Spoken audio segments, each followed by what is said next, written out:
শুভ সকাল সবাইকে আমন্ত্রণ জানাচ্ছি মেডেল মিল্ক সোববার রাঙা সকাল অনুষ্ঠানে। দর্শক, আজ 21শে ফেব্রুয়ারি মহান শহীদ দিবস এবং আন্তর্জাতিক মাতৃভাষা দিবস। সকল শহীদের প্রতি শ্রদ্ধা জানিয়ে শুরু করছি আমাদের আজকের রাঙা সকাল। 2 ঘন্টা জুড়েই আয়োজন রয়েছে, আর পুরো রাঙা সকাল পরিবারের সঙ্গে আছি কাজী রওশনারা সাকি এবং আছি আমি মাসুক। শুভ সকাল আমার তরফ থেকেও। প্রিয় দর্শক, সুন্দর এই সকালে আমরা শহীদদেরকে স্মরণ করছি এবং ভাষা আসলে আমাদের এমন একটি বিষয় যেটার মাধ্যমে আমরা মনের আবেগ, মনের ইচ্ছাগুলো সবসময় সুন্দরভাবে প্রকাশ করে থাকি। আজকে আমার মনের ইচ্ছা জাগছে সাকিকে শুভ সকাল জানানো এবং সাকি থেকে কিছু শোনা। সাকি, শুভ সকাল। শুভ সকাল মাসুক, কেমন আছো তুমি? ভালো আছি, তুমি কেমন আছো? আমিও ভালো আছি। দারুণ একজন অতিথি আছে, তার কাছে যাব, কিন্তু তার আগে তোমার কাছে শুনতে চাই যে এই যে ভাষার মাস, এই মাস নিয়ে আসলে তোমার ভাবনা কি? ভাষার মাসে তো আসলে বিশেষ কোনো ভাবনা ওইভাবে আমি বলতে পারবো না, তবে সবসময় যেটা চিন্তা করি যে বাংলা ভাষাটাকে আরো সুন্দরভাবে চর্চা করা, ভাষার জন্য যারা প্রাণ দিয়েছেন তাদেরকে স্মরণ করা। দারুণ করে বললে।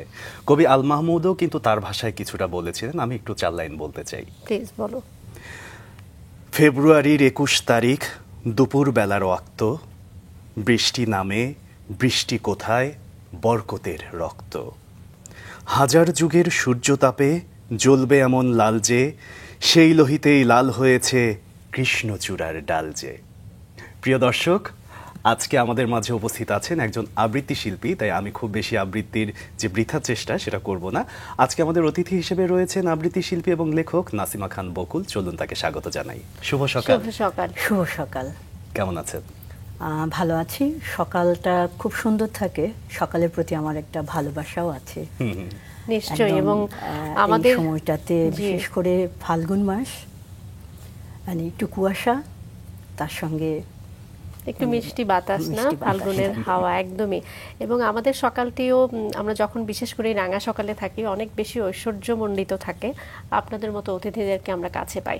এবং একই সঙ্গে বলতে চাই আজকে তো আরো অনেক বেশি ভালো লাগবার, কারণ মাসুক এত সুন্দর করে তুমি আবৃত্তি করলে, আমি জানতাম না তুমি আবৃত্তি চর্চাটাও করো। আমি আবৃত্তি চর্চা একটা সময় করতাম, কিন্তু বর্তমানে তুমি তো জানো যে বাচিক শিল্প নিয়ে কাজ করি। আবৃত্তিটা ছোটবেলাতেই যা করেছিলাম, কিন্তু এত গুণী একজন আবৃত্তি শিল্পী আছে, তার সামনে করা নিতান্তই একটা সাহসের ব্যাপার। আমি দুঃসাহস করেছি বলবো। না না, খুব চমৎকার আবৃত্তি করেছেন, খুবই চমৎকার একটি কবিতা, একেবারেই মানে বুকের ভেতরে গিয়ে লাগে একদম। এবং আমরা যেটি অফিয়ারে গল্প করছিলাম না, যে এখনকার সময়ে ছেলেমেয়েরা করছে, কিন্তু কোথায় যেন একটা কি বলে গ্যাপ রয়ে গেছে, তাই না? মানে যে ভালোবাসাটা, যে ভালোবাসা নিয়ে মাসুক এখন করলো, মানে পারি আর না পারি যে একটু চেষ্টা করা বা বাসায় একটু করা, মানে সেটা তো এখন অনেকটা কমে গেছে। কি বা কি বলবেন আপনি এই বিষয়টা নিয়ে একটু যদি জানেন? হ্যাঁ, একটা কমে গেছে, আমি জানি না। এখনকার সময়টা মনে হয় একটু ভিন্ন। বাচ্চারা আমি জানি না বই কম পড়তে চায়, ডিজিটালাইজেশনের যে একটা বিষয়, সে বিশ্বায়নের কাছে পুরো বিশ্বটা হাতের কাছে চলে আসছে, সেগুলোর একটা সংস্কৃতির একটা প্রভাব তো থাকেই। তো যখন আমরা যখন বিশ্বায়নের কথা বলি, সে সময় আমরা ধরে নিয়েছি বিভিন্ন সংস্কৃতির সাথে আমাদের সংস্কৃতিটা পাল্লা দিয়ে কত দূর যাবে। তো মানুষের একটা সহজাত প্রবৃত্তি থাকে যে অন্যের সংস্কৃতির প্রতি ভালোবাসাটা একটু বেশি জেগে যায়। তো সেই জায়গা তো কিছুটা আছে। তাছাড়া আমরাও হয়তো পরিবার থেকে সংস্কৃতির প্রতি ভালোবাসাটা তৈরি করে দিতে পারিনি, কারণ আমরা সবাই পেশাগত যে চাহিদা তৈরি হয়েছে, কম্পিটিশন তৈরি হয়েছে একটা, তো ওই জায়গাতে আমরা আমাদের বাচ্চাদেরকে তুলে দিচ্ছি যে ভালো স্কুলে পড়তে হবে, ভালো ফলাফল করতে হবে, দেশের বাইরে গিয়ে পড়ে দেশের বাইরের বিশ্ববিদ্যালয়গুলোতে তাদেরকে পড়তে হবে এবং সেখানে থেকে যেতে হবে, দেশে কিছু হবে না। তো ওই জায়গা থেকে আমরাও হয়তো অনেকখানি দায়ী যে আমরা বাচ্চাদেরকে আসলে তাদের ভেতরে আমাদের যে বাঙালি সংস্কৃতি, বাংলাদেশের সংস্কৃতি এবং ঐতিহ্য, তার প্রতি ভালোবাসাটা আমরাই হয়তো বুনে দিতে পারিনি। দারুণ করে বললেন। আসলে পুরো সময় জুড়ে আপনার এই ধরনের দারুণ দারুণ কথাগুলো, আপনার বোধগুলো আমরা শুনতে চাই এবং দর্শকদেরকে জানাতে চাই। একদম শুরু থেকে যদি আসি, যে জন্মগ্রহণ করেছিলেন চাঁদপুরে, হ্যাঁ, খুব বিখ্যাত কিছু জিনিসের কারণে বিখ্যাত, এবং হয়তো আপনার কারণেও বিখ্যাত। আমরা একটু শুনি যে জন্মের পর বেড়ে ওঠাটা কিরকম ছিল। আসলে আমার জন্মটা চাঁদপুরে হলেও আমার জন্মের পরপরই আমি ঢাকায় চলে আসি। আমি ঢাকা মানে পুরান ঢাকা বলি, গোপীবাগে বড় হয়েছি। প্রায় আমার মধ্য বয়স পর্যন্ত আমি গোপীবাগেই বেড়ে উঠেছি। বাহ। তো গোপীবাগে পুরনো ঢাকাতে একটা সংস্কৃতির চর্চাটা কিন্তু বেশ ভালো ছিল। আমরা ছোটবেলাতে ওখানে পাঠশালা পেয়েছি, আমরা ছোটবেলাতে বিভিন্ন অনুষ্ঠান পেয়েছি যেগুলো পাড়াভিত্তিক অনুষ্ঠান হতো, যে সাংস্কৃতিক অনুষ্ঠানগুলো হতো। আমি মুক্তির গান কিন্তু আমার পাড়াতেও দেখেছি। আচ্ছা, মানে পাড়াতে প্রায় 16ই ডিসেম্বরগুলোতে এই মুক্তির গান দেখানো হতো, দেশের গান করা হতো। তো পাড়ার ভেতরেও কিন্তু একটা মানে ভালোবাসা, একে অপরের প্রতি ভালোবাসা তৈরি হতো। আমরা একে অপরকে চিনতাম। আমি সেই সময় সংস্কৃতির চর্চাটা আসলে পরিবারের সঙ্গে আরেকটা বেশি একটু যুক্ত করে, সেটা হচ্ছে পাড়া প্রতিবেশী, না মানে প্রতিবেশী কারা আছেন সেখানকার চর্চাটা কি আপনার ক্ষেত্রে কি আসলে পরিবারের ভূমিকাটাই বেশি ছিল, নাকি প্রতিবেশীরাও কিছুটা হলেও গুরুত্ব বা প্রভাব ফেলেছে? আমরা শুনতে চাই। তার আগে আপনার সম্পর্কে মনে হয় মাসুক তুমি জানাতে চাও না, আমরা একটু শুনে আসি, তারপর আপনার কাছে আবার ফিরতে চাই। প্রিয় দর্শক, নাসিমা খান বকুল আবৃত্তি চর্চা করছেন প্রায় 3 দশক ধরে। 1995 সালে কণ্ঠশীলনের মাধ্যমে প্রাতিষ্ঠানিক আবৃত্তির সাথে পরিচয় ঘটে। 1998 সালে জানুয়ারি মাস থেকে মুক্তধারা আবৃত্তি কেন্দ্রের সাথে নিরবিচ্ছিন্নভাবে কাজ করছেন। উদ্দীপ্ত সমাধি, দাম দিয়ে কিনেছি বাংলা, রূপকাহিনীর গায়ে, শ্যামনের বিস্ময়, ইতিহাসচারিণী বাংলা, স্বাধীন সূর্যোদয়, প্রিয় স্বদেশ প্রিয় স্বাধীনতা ইত্যাদি তার উল্লেখযোগ্য প্রযোজনা। হৃদয় চৈতন্য বোধে এক তার আবৃত্তির অ্যালবাম। এছাড়াও বিভিন্ন প্রামাণ্যচিত্র যেমন কুলি, পথশিশু, পানাম নগরীর পথে পথেতে কণ্ঠ দিয়েছেন তিনি। তার রচিত the tale of gypsy children প্রামাণ্যচিত্রটি 2006 সালে ইউনিসেফের মিনা পুরস্কার লাভ করে। পাশাপাশি বিভিন্ন কর্মশালার প্রশিক্ষক হিসেবেও কাজ করছেন তিনি। 1998 সালে প্রকাশিত হয় তার প্রথম উপন্যাস হৃদয়ের গভীরে। অনেক কিছুই জানলাম তার সম্পর্কে, আরও জানতে চাই, ফিরে যাচ্ছি তার কাছে। অনেক কিছুর সাথে সংযুক্ত এবং অনেক সমৃদ্ধ একটা জীবন। সেটা যদি আমি বলি যে ভাষা নিয়ে কাজ করা, বাচিক শিল্প নিয়ে কাজ করা, ইতিহাস সংস্কৃতি নিয়ে কাজ করা, কোনোটাই কম হবে না। একটু শুনতে চাই যে ছোটবেলায় কি এই সাংস্কৃতিক চর্চার বা এই যে আপনি একটা সময় কবিতা আবৃত্তি করবেন, আবৃত্তি শিল্পী হবেন, এটার বুনিয়াদ হয়েছিল, সূত্রপাত হয়েছিল? এখানে একটু মজার গল্প আছে। আমি আসলে ছোটবেলায় না লেখালেখিটা বেশি করতাম। আমি যখন স্কুলে পড়তাম তখন আমাদের মানে পাশের বাড়ির এক ভাইয়াকে দেখতাম যে সবাই বলতো যে ও তো পড়াশোনা করতে চায় না, ও কেবল কবিতা লিখে। আচ্ছা, তো আমিও তখন কবিতা লেখা শুরু করলাম।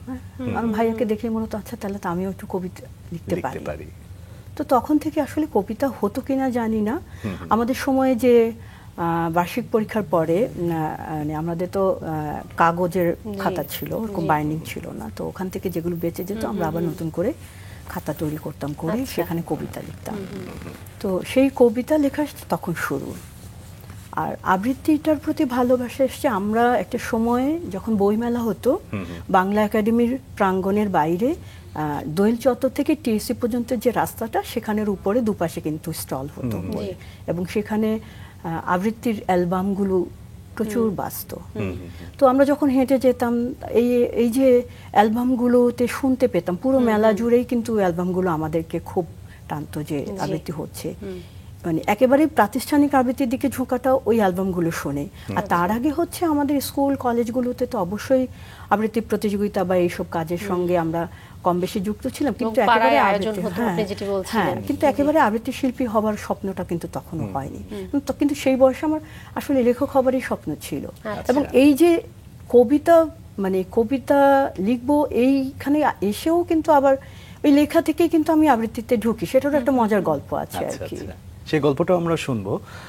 একটু শুনি যে কি থেকে আসলে কবিতা আবৃত্তিটা শুরু হলো। আসলে আমি তখন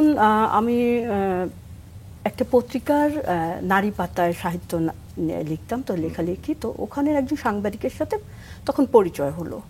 তো একদিন যখন ফোনে উনি শুনছিলেন যে কথা বলছিলেন, তখন আমার কণ্ঠ শুনে বললো যে আপনি তো আবৃত্তিও করতে পারেন, আপনাকে আমি একটা ফর্ম কিনে দেই। তো আমি বললাম না না, আমি তো আসলে লেখালেখি করবো, আবৃত্তি করব না। বলে না না। তো উনি জোর করে একটা আবৃত্তির ফর্ম নিয়ে, আমি তখন গোপীবাগে থাকতাম, একদম বৃষ্টির দিন, এই বৃষ্টিতে ভিজে উনি একদম টিকাতুলি চলে আসলেন আমাকে ফর্মটা দেবার জন্য। এটা কোন ক্লাসে পড়তে? তখন আমি 95-তে। আচ্ছা, 95-তে এসে যে প্রাতিষ্ঠানিক যে আবৃত্তি শিক্ষার যে জায়গাটা, তো সেই সময়ে আমি বলতে পারেন আসলে ওনার অনুপ্রেরণায় আমি এই কর্মশালা করতে আসি। মানে প্রথম TLC কোন তে প্রথম। সংগঠনের সঙ্গে আপনি হ্যাঁ, যুক্ত হ্যাঁ, হলেন? মানে একেবারে প্রাতিষ্ঠানিক জায়গা যেটা কর্মশালা বলে, তো আচ্ছা। কর্মশালায় এসেছি। তো সেই কর্মশালায় এসে আমি দুজন মানে বিখ্যাত মানুষের সান্নিধ্যে মানে আসলেন। কাছে এসেছি।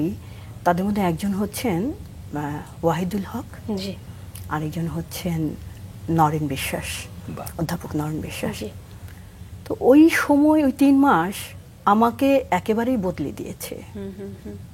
কি কি ধরনের বদল আপনি পরবর্তীতে নিজের মধ্যে লক্ষ্য 3 করলেন? মাসে আমি তখন মনে হলো আমি যা কবিতা লিখতাম সেগুলো কিছু হচ্ছে না। আচ্ছা আমার অনেক কিছু শেখার বাকি। আমি বর্ণমালা যা শিখেছি সেগুলো অনেক ভুল। আচ্ছা, নতুন করে বর্ণমালা শেখা। হ্যাঁ, নতুন করে বর্ণমালা কিন্তু আমাদের শেখানো হতো। আমার মনে হয় এই যে অভিজ্ঞতা না, মানে এটা তো আসলে জীবনে অনেক বড় একটা প্রাপ্তি। অবশ্যই অবশ্যই।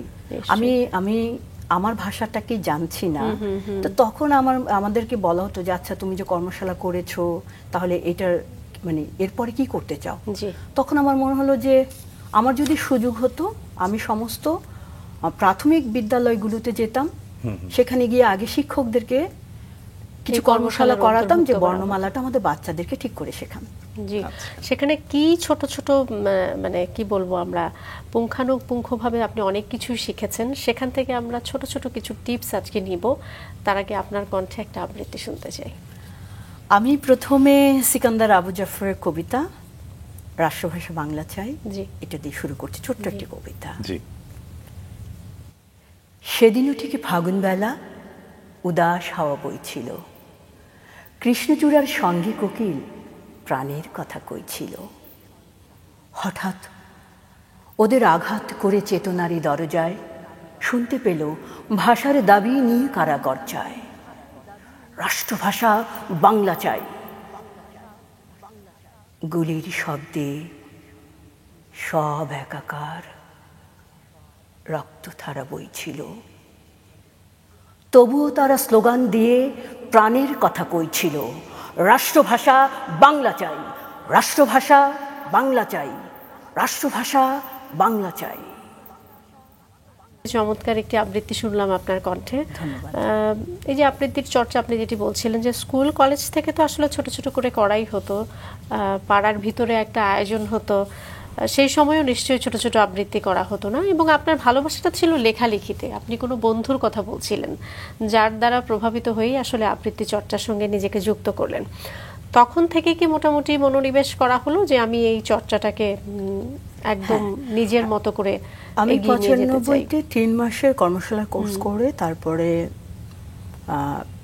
একটা বড় গ্যাপ ছিল 3 বছরের মতো আর কি পড়াশোনার জন্য। জি তো এরপরে মজার বিষয় সাংগঠনিক আবৃত্তি চর্চায় ঢুকবো করছি, কিন্তু কিভাবে যাব সে পথটা তখনও মানে বুঝতে পারছিলাম না। আচ্ছা। ততক্ষণে আমাদের বন্ধুরা অনেকেই দু একটি সংগঠনে যুক্ত হচ্ছে, তো এগিয়ে তাদের যাচ্ছে। সাথেও আমরা একটু আগ্রহ প্রকাশ করছি। কেউ কেউ আগ্রহে মানে কি বলে স্বাগতমও জানাচ্ছিল, কেউ কেউ আবার একটু নিষেধও করছিল।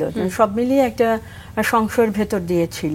জি তো 98 সালে এই যে জানুয়ারি মাস বললাম, সে সময়ে কবিতা পরিষদে কবিতা পড়ব বলে এসছিলাম। তো আমি জানতাম না যে দিনের বেলায় ওদের দপ্তরটা বন্ধ থাকে। আচ্ছা তখন দেখি মুক্তধারা আবৃত্তি চর্চা কেন্দ্রের একটা বক্স আছে যে আবেদনপত্র জমা দেওয়ার জন্য কেউ যদি সদস্য হতে চায়। তো আমি তখন আমার ব্যাগ থেকে একটি কাগজ বের করে খুব সংক্ষিপ্ত আকারে একটি জীবন বৃত্তান্ত লিখে আচ্ছা। জমা দিয়ে দিলাম। এই মুক্তধারা আবৃত্তি চর্চা কেন্দ্রের সঙ্গে যুক্ত হয়ে গেলাম। আচ্ছা। আজও আছি এবং বর্তমানে আমি ওই সংগঠনটির সভাপতির দায়িত্ব পালন করছি। দারুণ একটা ব্যাপার, মানে খেলতে খেলতে গিয়ে অংশগ্রহণ করে সেখানে সভাপতি হয়ে যাও, এটা নিশ্চয়ই আপনার নিষ্ঠা এবং কর্ম পরিশ্রমের কারণেই হয়েছে। চেষ্টা করছি। আপু, আপনার কাছে একটা বিষয় জানতে চাই যে আপনি কর্মশালা করেছিলেন। অনেকেই আছে যারা কর্মশালা করে, কিন্তু কর্মশালা আসলে একটা দিক নির্দেশনা শুধু, সেখান থেকে আসলে অনেক কিছু শিখে বের হওয়া যায় এমন না, কিন্তু একটা দিক নির্দেশনা পাওয়া যায়। কর্মশালার চেয়েও এই যে আপনি প্রতিদিনের চর্চার জন্য যে সংগঠনটা শুরু করলেন, এই বিষয়টা কি একটু বেশি গুরুত্ব পায় না? অবশ্যই। আমরাও নিজেরা অনেক কর্মশালা করাই, তো আমি ছেলে পেলেদের মানে বলি, আমি নিজেও ক্লাসে যখন যাই বলি যে এটি আমরা কেবলমাত্র তোমার ভুলগুলো আপাতত ধরিয়ে দিচ্ছি, এবং 3 মাসে যদি আমি ধরি যে একটা ছেলে মেয়ে বিশ্ববিদ্যালয়ের সময়ে যদি কর্মশালা করতে আসে, তাহলে সে যে ভুল শিখে এসছে তার বয়সও কিন্তু অনেক।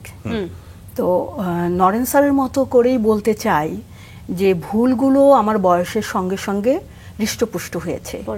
তো এই যে ভুলগুলো, সেই ভুলগুলোকে একদম সঠিকভাবে উচ্চারণ করতেও কিন্তু অনেক সময়ের বিষয়। তো এই সময়টা যদি কারো পারিবারিকভাবে থাকে সেটা খুব ভালো, কিংবা তার যদি পরিবেশের সঙ্গে যুক্ত থাকে সেটিও ভালো, নয়তো আসলে সাংগঠনিক চর্চাটা জরুরি। আমি প্রতি সপ্তাহে বা প্রতিদিন এর ভেতর দিয়ে যাচ্ছি। আমার এই চর্চার ভেতরে সাংগঠনিক চর্চাটা কি, আমরা সেখানে কবিতাই পড়ছি, আমার অগ্রজরা আমাকে ভুলগুলো ধরিয়ে দিচ্ছে, আমার বন্ধু আমাকে ভুল ধরিয়ে দিচ্ছে, তোমার এই উচ্চারণটা ঠিক হচ্ছে না, এটা ঠিক করো। তো এখানে দুটো বিষয়, একটা হচ্ছে জন্মগত ত্রুটি বলি আমরা, আরেকটা হচ্ছে আঞ্চলিক ত্রুটি। তো যে অঞ্চলে বেড়ে ওঠে সেটার কারণে আমাদের উচ্চারণের ত্রুটি আসে, আরেকটা হচ্ছে কারো যদি বাকযন্ত্রের সমস্যা থাকে সেখান থেকেও হতে পারে। তো সেটাকে কিছু ব্যায়াম থাকে, তার মাধ্যমে সেটাকে সমাধান করা যায়। আঞ্চলিক ত্রুটিটাকে প্রতিদিনের ব্যবহার, ভাষার ব্যবহারের মধ্যে, পরিশীলিত ভাষার ব্যবহারের মধ্যে দিয়ে মানে ঠিক করে নিতে হবে আর কি। প্রতিদিন একটা প্র্যাকটিসের মধ্যে থাকতে হয়, আমাকে সচেতন থাকতে হবে যে আমাকে যদি কেউ ধরিয়ে দেয় যে আমার এই ভুলগুলো আছে, তাহলে কিন্তু আমি জানি আমার কি কি সমস্যা। এবং আমার কাছে মনে হয় কি যে নিজের কানকে সবসময় সজাগ রাখতে হবে যে আমি কি শুনছি। আরেকটি বিষয় ম্যাম জানতে চাই, সেটা হচ্ছে আঞ্চলিকতার কথা বললেন, যে আমি দীর্ঘদিন একটা পরিবেশে একটা ভাষার সাথে বড় হয়েছি, সেটাকে আসলে ছেড়ে এসে শুদ্ধ ভাষায় সরাসরি মানে একদম এক লাফে যাওয়া যাবে না, কিন্তু সে জায়গায় আসলে চর্চার জায়গাগুলো কি, বা বাকযন্ত্রের চর্চার কথা আপনি বলছিলেন। আবার আরেকটা বিষয় লক্ষ্য করেছি যে অনেকের জিহ্বায় এক ধরনের জড়তা থাকে, তোতলামিও আমরা যেটাকে বলতে পারি, এটার জন্য কিছু চর্চা আছে, একটু আপনার কাছে জানতে চাই, দর্শকরা যদি উপকৃত হয়। আচ্ছা, জীবের জড়তার জন্য যেটা হচ্ছে মানে আমাদের স্বরের উৎপাদন হয় কিন্তু মুখের ভেতর থেকে। তো জীবটা তো নড়ে চড়ে বিভিন্ন জায়গায় স্পর্শ করে ধ্বনিগুলো তৈরি করে। তো জীব যদি হয়ে যায়, তো এখানে জীবের বেশ কিছু ব্যায়াম আছে, সে ব্যায়ামগুলি যদি নিয়মিত করে, যেমন আমরাও যখন বয়স বাড়ে আমাদেরও কিন্তু অনেক ধরনের জড়তা চলে আসে। তো আমরাও কিন্তু এখনো যখন বুঝি যে এই বিষয়টা হচ্ছে, আমরা নিজেরাও কিন্তু এই ব্যায়ামগুলো করি। একটা সময় যখন শিখেছি, এমন মানে পাগলামি ছিল, রিক্সা করে যাচ্ছি, এই রিক্সার মধ্যেই কিন্তু মানে ব্যায়াম করতে করতে যাচ্ছি। মানে ভালোবাসাটা এইরকম ছিল যে কে কি মনে করছে জানি না, হয়তো ভাবছে যে পাগল হয়ে গেল লোকজন, কিন্তু আমরা কিন্তু করে যাচ্ছি। মানে ডেডিকেশন লেভেলটা আসলে এই লেভেলে ওই জায়গাটা ছিল আর কি, যে আমাদের ভালোবাসাটা আছে সবসময় একটা চর্চার ভেতরে থাকা। একদম এই চর্চাটা থাকলে এই যে কি বলে, আমি যেটা বললাম শারীরিক ত্রুটি বা বাকযন্ত্রের ত্রুটি, এটাকেও জড়তাগুলো কাটানো সম্ভব, অনেকখানি সমাধান করা যায়। আমি বলবো না যে পুরোটা, কিন্তু অনেকখানি সমাধান করা যায়। জি ম্যাম, আপনার কণ্ঠে আমরা আরো একটা আবৃত্তি শোনার অপেক্ষায় আছি। আমি খুব পরিচিত একটি কবিতা এবার শোনাতে চাই। আমি জানি এই কবিতাটি আমার মতে গ্রাম থেকে শহরে আমার মনে হয় কেউ বাদ নাই যে তারা জানে না বা পড়েনি, কারণ যেহেতু পাঠ্য বইতে এই কবিতাটি ছিল। আবু জাফর ওবায়দুল্লাহর কবিতা, কোনো এক মাকে। কুমড়ো ফুলে ফুলে নুয়ে পড়েছে লতাটা, সজনের ডাঁটায় ভরে গেছে গাছটা, আর আমি ডালের বড়ি শুকিয়ে রেখেছি। খোকা, তুই কবে আসবি, কবে ছুটি? চিঠিটা তার পকেটে ছিল ছেঁড়া আর রক্তে ভেজা। মাগো, ওরা বলে সবার কথা কেড়ে নেবে, তোমার কোলে শুয়ে গল্প শুনতে দেবে না। বলো মা, তাই কি হয়? তাই তো আমার দেরি হচ্ছে, তোমার জন্য কথার ঝুড়ি নিয়ে তবেই না বাড়ি ফিরব। লক্ষ্মী মা, রাগ করো না, মাত্র তো আর কটা দিন। পাগল ছেলে। মা পড়ে আর হাসে। তোর উপর রাগ করতে পারি? নারকেলের চিড়েকোটে, উড়কি ধানের মুরকি ভাজে, এটা সেটা আর কত কি। তার খোকন যে বাড়ি ফিরবে, ক্লান্ত খোকা। কুমড়ো ফুল শুকিয়ে গেছে, ঝরে পড়েছে ডাঁটা। পুঁই লতাটা নেতানো। খোকা এলি? ঝাপসা চোখে মা তাকায় উঠোনে, উঠোনে যেখানে খোকার সব শকুনিরা ব্যবচ্ছেদ করে। এখন মার চোখে চৈত্রের রোদ পুড়িয়ে দেয় শকুনিদের। তারপর দাওয়ায় বসে মা আবার ধান ভানে, বিন্নি ধানের খই ভাজে। খোকা তার কখন আসে, কখন আসে? এখন মার চোখে শিশির ভোর, স্নেহের রোদে ভিটে ভরেছে। চমৎকার, ভীষণ সুন্দর। আমার সেই স্কুল লাইফের কথা মনে পড়ে যাচ্ছে। আপনি যেটি বললেন যে শহর গ্রাম এমন কোনো জায়গা বাকি নেই যেখানে এই কবিতাটির চর্চা হয়নি। এবং একই সঙ্গে আমরা যদি আরেকটু যোগ করি যে আপনাদের সময় বিশেষ করে আমি যতটুকু শুনেছি বা বড় ভাইদের ক্ষেত্রেও দেখেছি, প্রভাত ফেরির একটা বিষয় থাকে, মানে সেই সময় ছিল, এখন মনে হয় এটা নেই বেশিরভাগ স্কুলেই। সেই সময়ের কথা কি কিছু মনে পড়ে? প্রভাত ফেরিতে যেতেন, সেই 21শে ফেব্রুয়ারি না, একটা অন্যরকম আনন্দ কাজ করতে মনে হয়। প্রভাত ফেরির আমার একটি অভিজ্ঞতা আছে, যেটি আমার মনে হয় শ্রেষ্ঠ অভিজ্ঞতা বলি। আমার বাবা, মানে সে সময়টা ঠিক রোজার মাস চলছিল, তো আমরা মানে খাবার খেয়েই চিন্তা করলাম ভোরবেলা রওনা দিব। তো আব্বার সঙ্গে আমরা 3 বোন, আমার ভাইগুলো তখন ছোট, আমরা 3 বোন রওনা দিলাম। এই প্রথম আমার এত ভোরবেলা ওখানে, মানে শহীদ মিনারে যাওয়া প্রভাত ফেরিতে। আমার মানে একদম অন্যরকম একটা অনুভূতি কাজ করলো। আমি যখন শহীদ মিনারে গেলাম, ফুল দিচ্ছিলাম, একটা হালকা বাতাস, মানে আমি মানে এখনো ভুলতে পারি না, অনেক বছর আগের কথা। মানে আমার বুকের ভেতরে কেমন জানি একটা করছিল, যে আমি যেন ঠিক সেই সময়টাকে দেখতে পাচ্ছিলাম, সেই সময়ের অনুভবটা যেন আমার ভেতরে কাজ করছিল। আমি জানি না এখনকার বাবা মারা তাদের মানে সন্তানদেরকে এখনো কতটা নিয়ে যেতে চান। এটা অনেক কমে গেছে, এটা সেটি বললাম যে স্কুল থেকে অনেক সময় আমরা দেখেছি বা শুনেছি, পরিবার থেকে যেটি একেবারেই ব্যতিক্রম। আসলে খুব কম পরিবার থেকে এরকম প্রভাত ফেরিতে 21শে ফেব্রুয়ারির দিন শহীদ মিনারে গিয়ে ফুল দেয়া, এই রেওয়াজটা খুবই কম। আমরা যদিও 21শে ফেব্রুয়ারিকে স্মরণ করি, ভাষা শহীদদের স্মরণ করি, কিন্তু এই কাজটি মনে হয় আমাদের বেশিরভাগ পরিবার থেকে করা হয়ে ওঠে না। তো আপনার আসলে সেই অনুভূতি, সেই ফিলিংস থেকে আমি বলবো কিনা যে এই যে কবিতার আবৃত্তি বা সেখানে যে নিজের যে ইমোশনটাকে যুক্ত করে করা, নিশ্চয়ই সেই বিষয়গুলো কাজ করেছে। না, তা তো অবশ্যই, সেই বিষয়গুলো তো অবশ্যই কাজ করেছে। এই যে অনুভূতির কথা বলছি, যে আমরা ভালোবাসাটা তৈরি হয় পরিবার থেকেও, কিছুটা পারিপার্শ্বিক জায়গা থেকেও। তো আমি আমার যে পরিবেশটা পেয়েছিলাম, আমি যেখানে বড় হয়েছি, ওখানে মানুষরা যেমন মানুষের খুব কাছে থাকতে পছন্দ করত, তেমনি এই বিষয়গুলো মানুষের ভেতরে ছিল। ওখানে বেশ কিছু বিখ্যাত মানুষও বড় হয়েছেন, এবং অনেক জাগুয়ার্স বলে একটি খুব পুরাতন মানে কি বলে এই গান নাচের একটি প্রতিষ্ঠান রয়েছে। আমি মনে হয় এটা শওকত জামিল ওনাদের করা ছিল, রওশন জামিল, শওকত জামিল ওনারা করেছিলেন অনেক আগে। আচ্ছা। সেই প্রতিষ্ঠানটি এখনো আছে সেখানে। তো ওখানের মানুষজন আসলে খুবই সংস্কৃত মনা ছিল, এটা হতে পারে যে আমাদের বোধগুলো তৈরি হয়েছিল।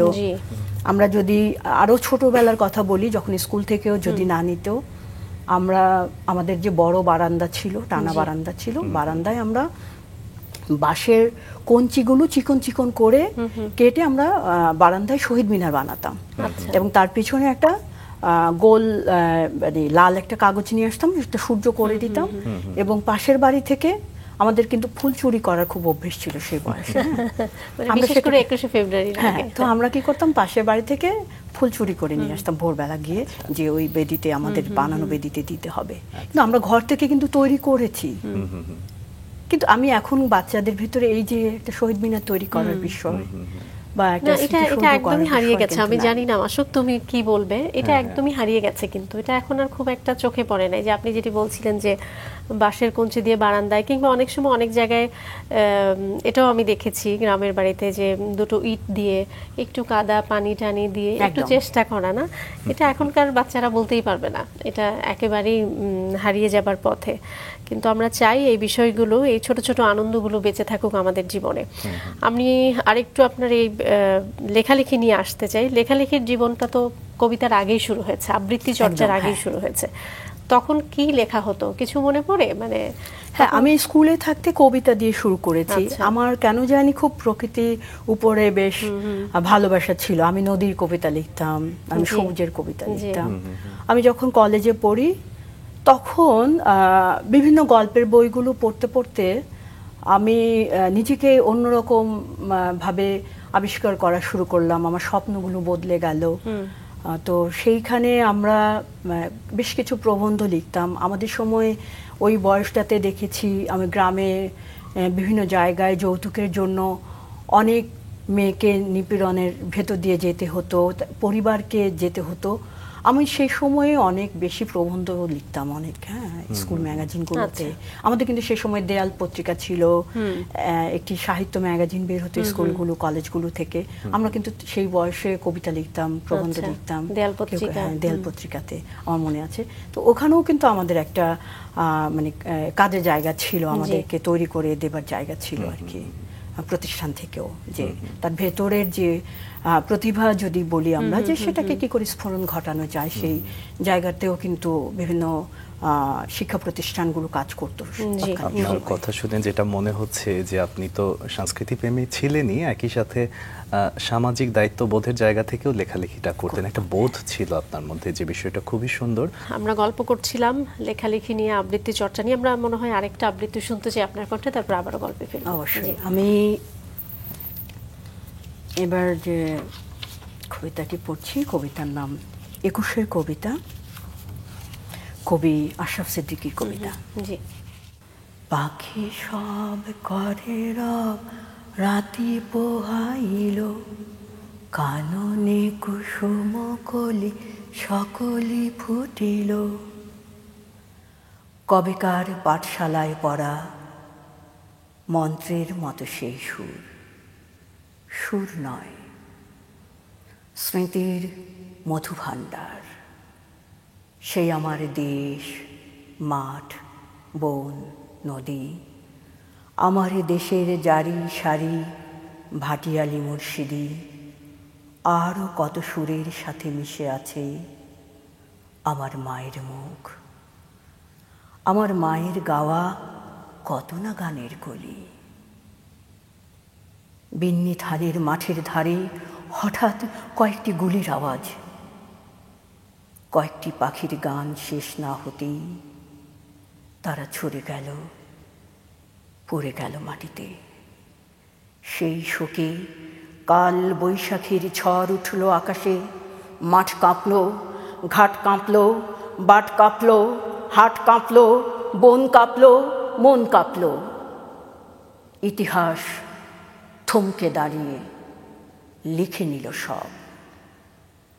তাই তো সহস্র পাখির কলতানে আজ দিগন্ত মুখর। তাই তো আজ দেখো এ মিছিলে এসে দাঁড়িয়েছেন আমার মা, যিনি বাংলা ভাষায় কথা বলতে বড় ভালোবাসেন। কথায় কথায় কথকতা কত রূপকথা। আর ছড়ার ছন্দে মিষ্টি সুরের ফুল ছড়ান যিনি এখনো এ মিছিলে গুনগুন করে গাইতে পারেন। পাখি সব করে রব রাতি পোহাইল, কাননে কুসুম কলি সকলে ফুটিল। রাখাল গরুর পাল লয়ে যায় মাঠে, শিশুগণ দেয় মন নিজ নিজ পাঠে। সুন্দর করে আপনি আবৃত্তি করেন, যে আবৃত্তির ভেতর মহলে প্রবেশ করার যে প্রবণতাটা, সেটা আসলে শ্রোতার ভেতর থেকে তৈরি হয়ে যায়। এবারে একটু আপনার উপন্যাস নিয়ে গল্প শুনি। আপনার প্রথম উপন্যাস খুব সম্ভবত হৃদয়ের গভীরে।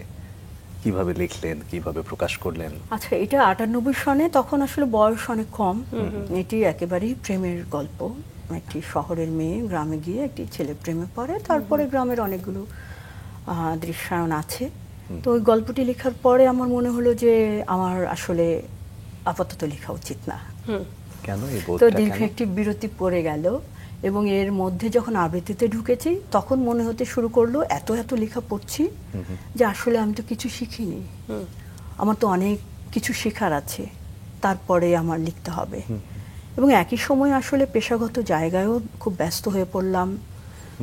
বেসরকারি প্রতিষ্ঠানে অনেক কাজে চাপ থাকে, তার সাথে সাংগঠনিক আবৃত্তি চর্চাটাও নিয়মিত করছি। দুটো মিলে আর লেখার জন্য সময় করে উঠতে পারিনি। আচ্ছা। তো দীর্ঘ বিরতির পরে করোনাকালে অফুরন্ত অবসর, মঞ্চ নেই, সংগঠনে বসা নেই, একেবারে ঘরের ভিতরে বসা। তখনও আমরা অনলাইনে আবৃত্তি শুরু করিনি, তো কি করব। এর মধ্যে আমাদের একজন বললেন যে আমি মা বিষয়ক সংকলনে কবিতা লাগবে, বকুল তুমি একটি কবিতা দিও। তা আমি ভাবলাম ঠিক আছে লিখি। তো ওনার জন্য মায়ের উপরে একটি কবিতা লিখতে গিয়ে আমি আবার কবিতায় ফেরত আসলাম। আচ্ছা। তো আমি তখন এই লেখা শুরু করলাম, এবং ফেসবুকে যখন কবিতাগুলো দিচ্ছিলাম, পত্রকাব্য লিখছিলাম, কিছু আমি নিজেও আবৃত্তি করেছি একটা দুটো। তো সেই সময় সবাই বললো যে তুমি তো ভালোই লিখো, ভালো, তো তোমার বই কবে বের হচ্ছে? আমার কিন্তু তখন বই বের করবার কোনো আর ইচ্ছা ছিল না। তো এই করতে করতে আমার তখন বললো আচ্ছা দেখি তো বই বের করা যায় কিনা। তো অনেক কবিতা হয়ে গেল, বেশ কিছু কবিতা, পত্রকাব্যগুলো সবার বেশ খুব পছন্দ হচ্ছে, একটা নতুন বিষয় এসছে। তো 2022-এর বইমেলায় 2021-এ গিয়ে তখন আমি খুবই আসলে বাংলা বাজারে দৌড়াদৌড়ি শুরু করলাম প্রকাশকদের সাথে, যে একটা কবিতার বই বের করা যায়। কিন্তু কবিতার বই তো সহজে কেউ বিক্রি করতে মানে প্রকাশ করতে চায় না, বিক্রি হয় না বলে। তো তার মধ্যে আমি একেবারেই নতুন মানুষ, আমার বই কেউ পড়বে, অনেক প্রতিষ্ঠিত কবির বই কেউ কিনতে চায় না। তখন বললাম যে ঠিক আছে, তাও অনেক চড়াই উতরাই পেছনের গল্প আছে। পরিশেষে অন্য প্রকাশ থেকে আমার আবার প্রথম কাব্যগ্রন্থ সেটি বের হলো, এবং এরপরে প্রতি বছরই বের হচ্ছে। এবং এবছর একটি কাব্যগ্রন্থ বের হয়েছে, সঙ্গে একটি গল্প সংকলনও বের হয়েছে। আচ্ছা, এবছরেরটা তো শুনবো, কিন্তু প্রথম যেটি বলছিলেন যে কাব্যগ্রন্থ বের হলো, যে অনেক চড়াই উতরাই পার হয়ে, ছোট্ট করে অভিজ্ঞতার কথা তো জানতেই চাই, যেহেতু আসলে কোনো কিছুর কি বলবো, সাকসেস তো আসলে এমনি এমনি হয় না, চড়াই উতরাই পেরিয়েই আসলে সেই সাকসেস আসে। সেই চড়াই উতরাইগুলো কি ছিল এবং সেই সাকসেসটাও একটু জানতে চাই। আসলে অন্য প্রকাশনী, বড় একটা প্রকাশনী, আমার মতো একেবারেই নতুন প্রকাশক, আমার মতো একজন নতুন মানুষের কাছ থেকে কবিতা পেয়ে ওনারা প্রথমে আসলে নিতে চাননি। তো আমি নাম বলবো না, আমার এক বন্ধু তিনি এগিয়ে এলেন, তার বন্ধুর বাবা, উনি বেশ ভালো লিখেন, এবং উনি বললেন যে তুমি পাণ্ডুলিপিটা নাও, তুমি কবিতাগুলো পড়ো, সম্পাদকের কাছে দাও, তারা যদি মনে করে কবিতাগুলো মানসম্মত তাহলে তোমরা কেন কবিতার বইটি ছাপবে না। এবং আমার পাণ্ডুলিপিটি ওদের সম্পাদক মণ্ডলীর হাতে গিয়েছে। যাওয়ার পরে তারা কবিতা পড়ে সবাই ভালো একটি মন্তব্য দিয়েছে যে না, কবিতাগুলো ভালো হয়েছে, তোমরা এই বইটি ছাপতে পারো। তো ওই সময়টাতে মানে আমাকে খুব বলতে হয়েছে যে ঠিক আছে, আমি একটু দায়িত্ব নিব। আমার কিছু কবিতার পাঠক আছেন আবৃত্তি অঙ্গনে, তারা অবশ্যই আমাকে যেহেতু এত বারবার করে বলেছে যে তুমি বই বের করো, তোমার কবিতাগুলো ভালো, আমাদের খুব পছন্দ, আবৃত্তিযোগ্য কবিতাও আছে অনেক। তো আমার তাদের অনুপ্রেরণায় কিন্তু আমি এই কবিতার বইটি বের করার পথে নামি। এবং মজার বিষয় হচ্ছে যে সাকসেসের কথা বললেন, যে সাফল্যের কথা বললেন, আমি খুব টেনশন নিয়ে নিয়ে যেতাম। তো অন্যপ্রকাশের এই ইয়েতে মাজাহার সাহেব ছিলেন, সেদিন রামন্দুদা এলেন। তো রামন্দুদা বলছে যে আমি ওনাকে একটা বই দিলাম, তো বইটা নিলেন। এরপরে মাজাহার ভাই বললেন যে এবার আপনি কি হতে চান, কবি নাকি আবৃত্তি শিল্পী? আচ্ছা, রামেন্দুদা আমাকে সঙ্গে না, ও তো আবৃত্তি শিল্পী থাকবে, কবি হবে না। তারপরে আমি তখন বললাম যে আমার দুটো সত্তা দুরকম। কবি যখন, তখন আমার একটা সত্তা, আমি যখন আবৃত্তি করি আমার কিন্তু ভিন্ন একটা সত্তা, কিন্তু দুটোর সাথে একটা মানে সম্পর্ক আছে। মানে অনেক আগে হুমায়ুন আজাদ স্যার বলেছিলেন একদিন যে কবি এবং আবৃত্তি শিল্পী নিয়ে একটু, তো ওনার কথা হচ্ছে যে আমরা তো আসলে মানে কবিতা মানে হচ্ছে একটা গাছে ফুল ফুটানোর মতো আর কি। তো দুটো জায়গা। আচ্ছা। এবং ভালো লেগেছে আমার যে প্রথম বইয়ের পাঠ উন্মোচনে বাংলাদেশের অনেক আবৃত্তি শিল্পী খুব ভালোবেসে এসে কবিতা পড়েছে।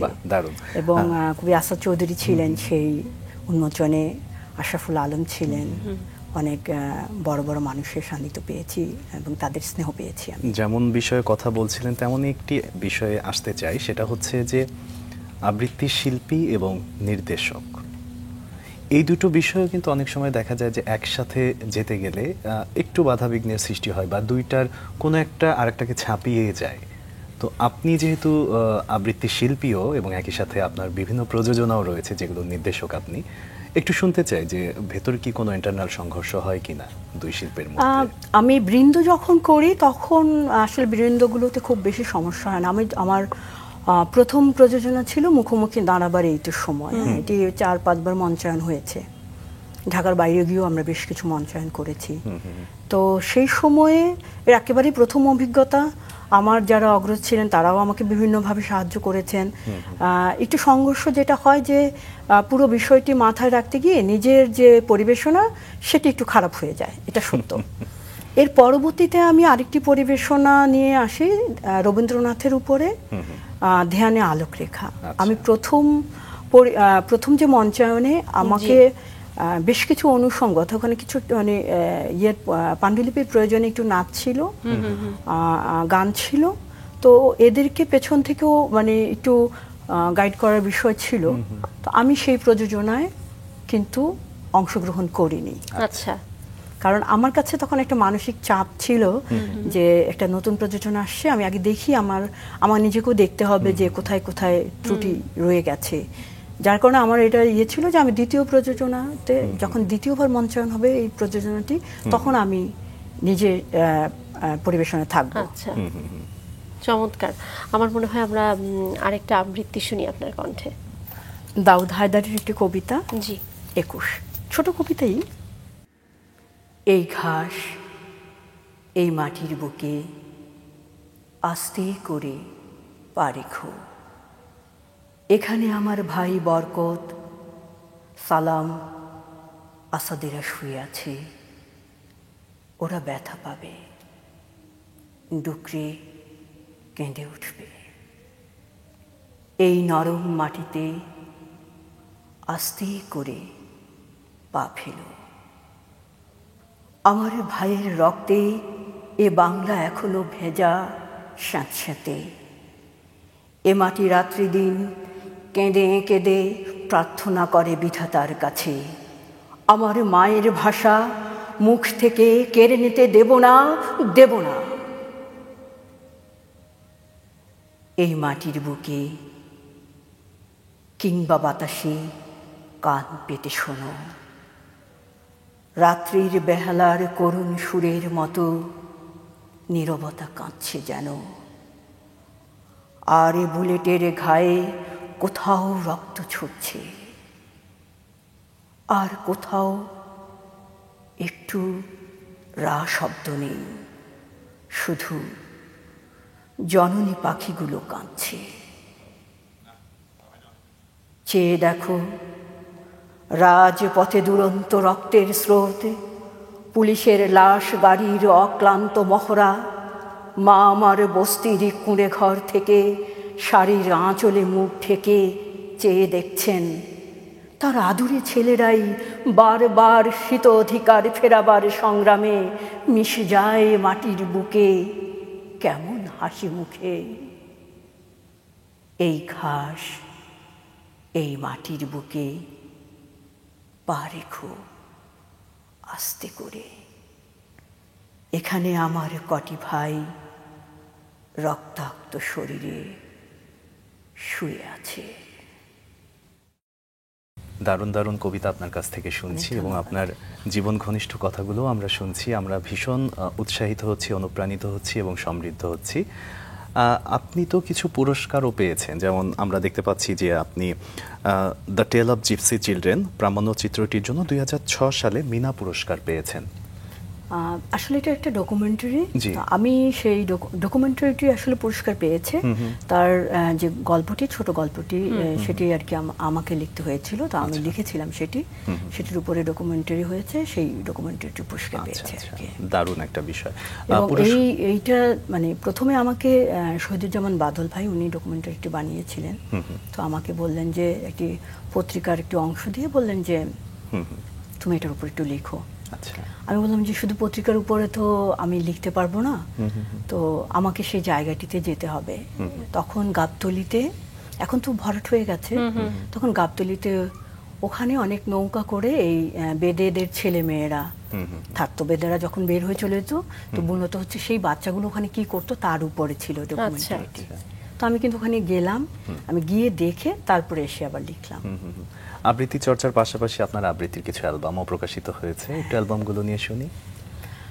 হৃদয় চৈতন্য বোধে এক, যেটাতে আমি কাজ করেছি, এটি আসলে আমরা সাংগঠনিকভাবে সিদ্ধান্ত নেই যে আমরা সাংগঠনিক চর্চার পাশে ক্রমান্বয়ে কিছু অগ্রজরা একটি করে প্রতি বছর আবৃত্তির অ্যালবাম বের করব।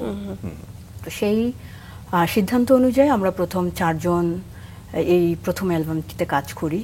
তো ওখানে আমাদের আরও 3 জন আবৃত্তি শিল্পী ছিল, 4 থেকে 5টা করে কবিতা পড়েছি আমরা। দলীয় একটি ছোট্ট বৃন্দ করেছি সেই অ্যালবামটিতে। তখন আসলে এখনকার মতো এত ইউটিউব কিংবা সোশ্যাল মিডিয়া আমরা যেটাকে বলি, সেই প্রচলন ছিল না। তো আমাদের প্রচারের মাধ্যম, যেমন আমার কলেজ এবং বিশ্ববিদ্যালয় জীবনে ছিল ক্যাসেটগুলো, ফিতা জড়ানো ক্যাসেট, এরপরে এলো অ্যালবাম। তো অ্যালবামে তখন আমাদের এই কাজগুলো, কিন্তু আমরা পরপর প্রায় 2টো অ্যালবাম করেছি আমাদের দল থেকে, যার ওখানে কাজ করা হয়েছে। এবং এখন প্রযোজনার সঙ্গে তো আপনি নিয়মিতই আছেন। এখন যুক্ত আছি। আমরা আরেকটা আবৃত্তি শুনি, তারপরে আবারও গল্পে ফিরবো। অবশ্যই। আমি কবি শামসুর রহমানের খুব পরিচিত এবং খুব বিখ্যাত একটি কবিতা, বাংলা ভাষা উচ্চারিত হলে উচ্চারণ করছি।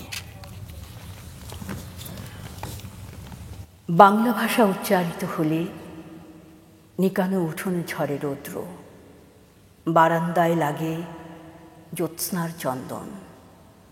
বাংলা ভাষা উচ্চারিত হলে অন্ধ বাউলের একতারা বাজে উদার গৈরিক মাঠে, খোলা পথে। উত্তাল নদীর বাঁকে বাঁকে নদীও নর্তকী হয়।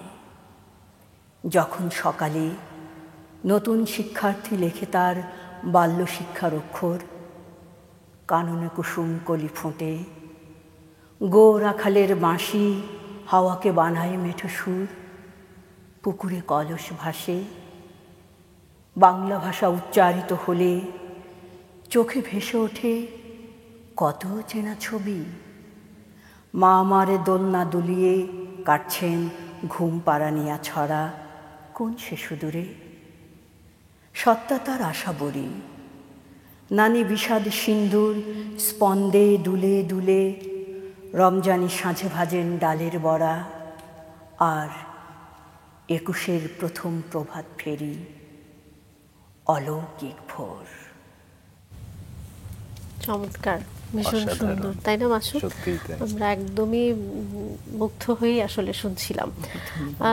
এবারের বইমেলায় প্রায় 2টো বই আসছে আপনার, একদম, না? হ্যাঁ, 2টো বই। আচ্ছা, আমরা এই বইগুলো নিয়ে একটু কথা বলতে চাই। এখানে দেখতে পাচ্ছি শুনতে কি পাও, আপনি যদি বলেন বইটি সম্পর্কে আমাদেরকে।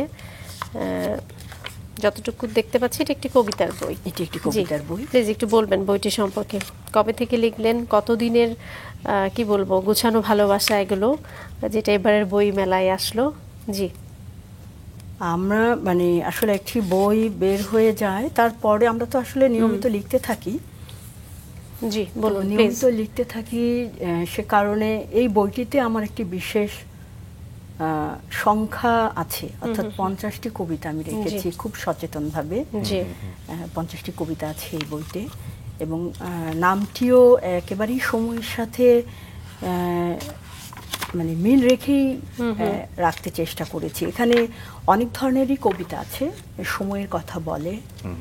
আমাদের জুলাইয়ে বেশ কিছু কবিতা আছে, তার প্রেমের কবিতা আছে, আমাদের মানুষ হিসেবে যে নিজের সঙ্গে কিছু বোঝাপড়ার জায়গা থাকে সেই কবিতাগুলো আছে, প্রকৃতি আছে। আচ্ছা। প্রকৃতির প্রতি আমার একটু বেশি ভালোবাসা, যার কারণে আমার কবিতায় ঘুরে ফিরে আসে। জি। এবং আজকেও যে কবিতাগুলো পড়লাম, দেখেন লক্ষ্য করলে অনেক মাটির গন্ধ পাওয়া যায়, মা এবং মাটি। জি। তো আমার কবিতাতেও সেই জায়গাগুলো আছে।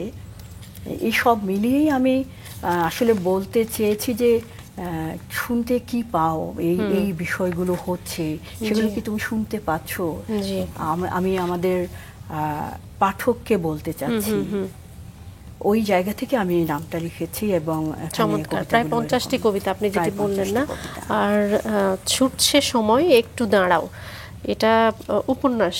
এটি গল্প সংকলন। আচ্ছা, গল্প সংকলন। এটিও আমরা একটু দর্শকদেরকে দেখাই। জি, বলছিলেন গল্প সংকলন। জি, দারুণ, নামটা কিন্তু বেশ দারুণ, হাঁটছে সময় একটু দাঁড়াও। এটিও কি আসলে কোনো সময় নির্ভর বা? হ্যাঁ, এখানে আমার বেশ কিছু কবিতা, অনেক প্রায় ছোট 2000-এর দিকেও বেশ কিছু কবিতা আছে, 2003-এর দিকের দুঃখিত গল্প আছে। 2000 ওই সময়ে আমি যে সামাজিক কিছু নিপীড়ন, নারীর প্রতি যে নিপীড়ন, সেটা ছোট বাচ্চা হোক কিংবা একজন পাগল হোক কিংবা একজন মানুষই হোক, সেই বিষয়ের সাথে আমি বর্তমান সময়ের কিছু বিষয়কে একেবারে সেতুর মতো করে একটা মেলবন্ধন তৈরি করেছি।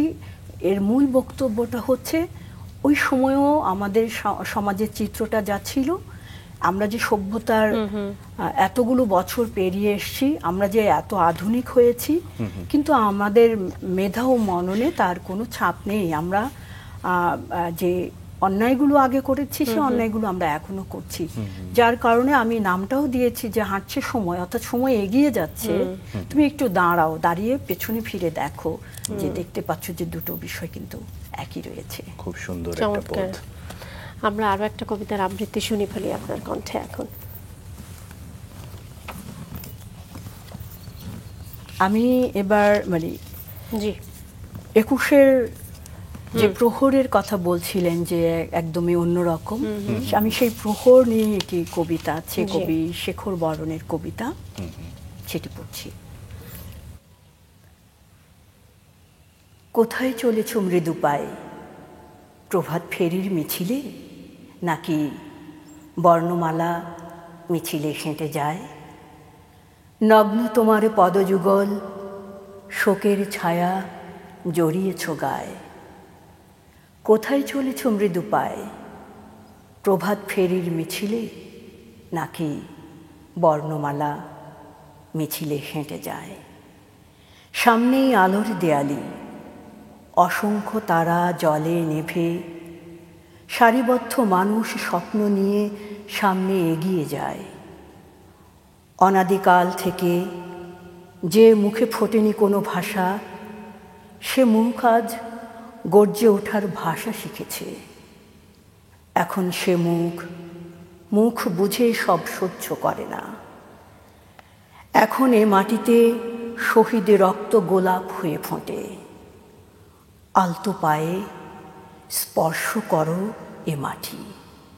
আহ, শব্দ করো না, জেগে উঠবে রফিক, শফিউল, সালাম, বরকত, জব্বার, নাম না জানা আরও কত নাম এই মাটিতে ঘুমিয়ে আছে। ঘুমিয়ে থাকো, আমরা তো জেগে আছি। মায়ের বুলি পৌঁছাবো ঠিক সকল শিশুর মুখে। মনে ভেবে তাই এই শোক যাত্রা স্বপ্ন ছুঁতে চায়। কোথায় চলেছ মৃদু পায়ে? প্রভাত ফেরির মিছিলে নাকি বর্ণমালা মিছিলে হেঁটে যায়? আমার শিশু হাঁটবে আজ ফুল বিছানো পথে, হাতে নিয়ে ফুলের গৌরব, সাহস মাখা বুকে। সেই তো আমার উত্তরসূরি, তার জন্যই সব।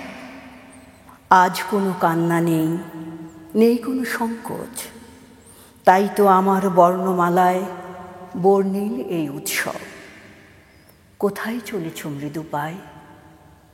প্রভাত ফেরির মিছিলে নাকি বর্ণমালা মিছিলে হেঁটে যায়? দারুণ, চমৎকার, ভীষণ সুন্দর। আমরা অনেক আনন্দিত আজকের এই বিশেষ দিনে আপনাকে পেয়েছি। একেবারেই অনুষ্ঠানের আপনার সঙ্গে আলোচনার শেষ প্রান্তে রয়েছি। নতুনদের জন্য আপনার যদি কিছু বলবার থাকে। নতুনদের জন্য বলবার এই যে আমরা অন্যের সংস্কৃতি জানব, অবশ্যই আমাদের জানতে হবে, কিন্তু তার আগে নিজের সংস্কৃতি, ঐতিহ্য সেটিকে ভালোবাসতে হবে। নিশ্চয়ই, চমৎকার। অনেক অনেক শুভকামনা আপনার জন্য। অনেক ভালো থাকবেন। অনেক ধন্যবাদ আমাদেরকে সময় দেওয়ার জন্য। শুভকামনা এবং কৃতজ্ঞতা মাছরাঙার প্রতি যে এই চমৎকার আয়োজনে আমাকে যুক্ত করেছে। এবং সর্বশেষে যে কৃতজ্ঞতা জানাতে চাই সেই সব বীর সন্তানদের প্রতি, যাদের জন্য আজকে আমরা এই মিষ্টি ভাষায় কথা বলতে পারছি। সেই ভাষা শহীদদের প্রতি আমার বিনম্র শ্রদ্ধা।